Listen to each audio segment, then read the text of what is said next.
Since a bunch of Phantom's favorite restaurants are all located in Providence, Rhode Island, that's where we're headed right now, because the absolutely delicious food and rather unique atmosphere make Local 121 today's special.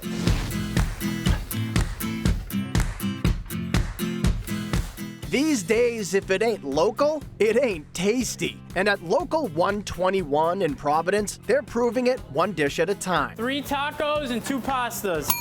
Housed inside the old Dreyfus Hotel, this elegant eatery has a casual bar space clad in artful stained glass and rich wood alongside a sophisticated dining room decorated with classic columns, comfortable banquettes, and a multitude of mirrors hung throughout. There is definitely 2 sides to the restaurant. There's our bar. It's very casual. You can be loud and have as much fun out there as you can and still enjoy a good meal. But if you wanted to calm it down, or you have an anniversary or a birthday or a special occasion, our dining room is gorgeous and you feel like you're worth $1 million. And while these 2 spaces offer 2 very different atmospheres, executive chef Tyler DeMora's menu remains consistent throughout. I'm absolutely trying to appeal to just about everybody, whether it be the eater who wants to experience something new or just enjoy the classic burger in a different way.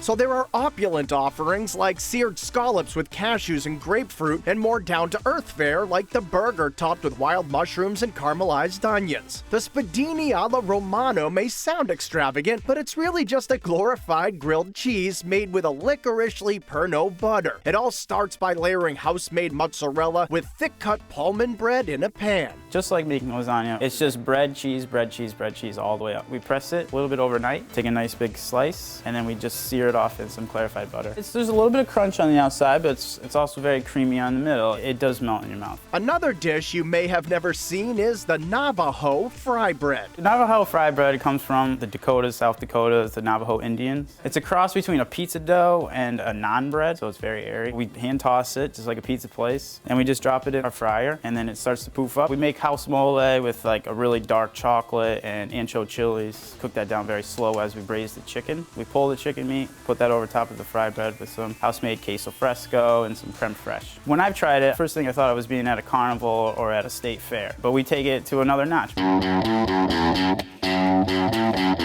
They've even made an over-the-top version of your run-of-the-mill meatloaf sandwich using kitchen hand Gary Tucker's secret recipe for meatloaf. Gary won't even tell me his recipe, and I'm the head chef here. He does it behind my back.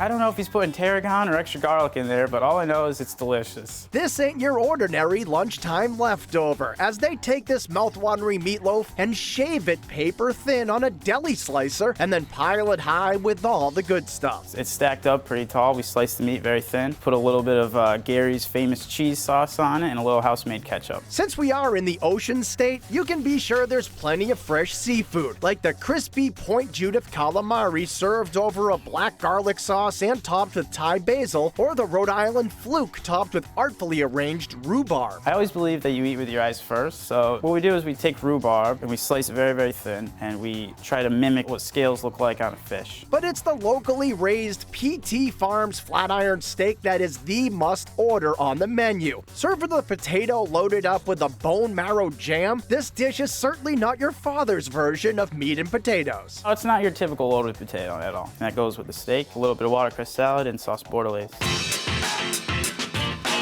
Desserts are almost as elegant as the dining room in which they're enjoyed. There's poached citrus served in a martini glass with a Campari granita, or the sinful dark chocolate cremeux paired with a salted caramel ice cream. And while all of this food seems super sophisticated, Tyler and his team try not to take themselves too seriously as they concoct in the kitchen. I feel like that's what keeps me going, is being creative. I work a lot, yes, but I'm devoted. I'm married to my kitchen. I love it. I wouldn't be here if I didn't.